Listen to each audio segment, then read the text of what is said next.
Tim, there's such an interesting through line here, going back to Colonel Vindman, who appeared in the previous hour with Ali Velshi. You'll remember in the Ukraine situation, Donald Trump was on the phone simply trying to get them to say that they were having an investigation of Joe Biden in Ukraine. They didn't even have to have the investigation. He just wanted them to say that they were having an investigation. That's an echo of what we're seeing in these Department of Justice notes. Just say, you at the Department of Justice, just say there was something wrong with the election. That's all you have to do. You don't actually have to do the work and find anything wrong with the election. That's actually also happening in a theatrically grotesque way in Arizona, where you have this sham recount going on, and Republican officials from Pennsylvania and Wisconsin have visited Arizona to watch that process, Lawrence. And I think they don't really care if at the end of the day they find evidence of wrongdoing.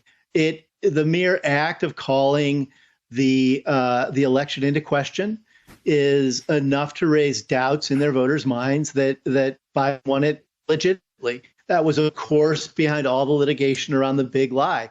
We're in this moment in which Donald Trump, who is the most nefarious performance artist ever inhabit the Oval Office, is using that kind of performance art in a number of realms, I think, to overturn the rule of law and democracy.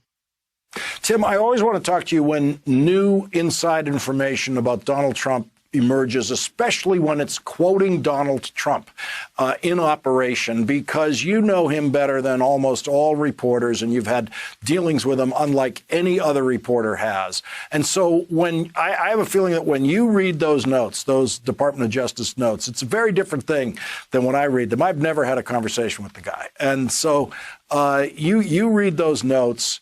What does it tell you about the Donald Trump that you know? That,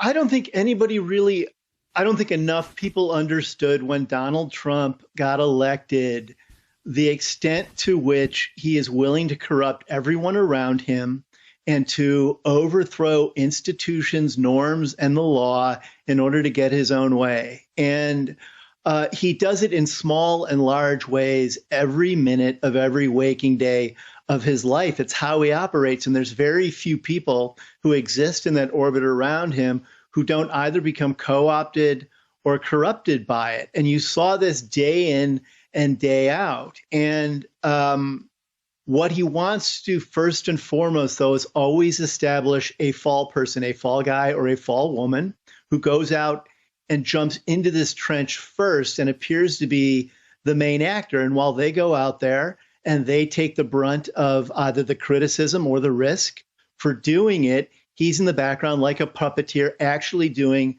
the dirty work. And in that note that in the notes from the DOJ that Rosen took, you see that happening in real time. Just go out there and send up the flare. Tell them you're doing this and I'll take care of the rest. I'm good at this. I've done this all the time. I've been doing it for 5 decades and I can do it now.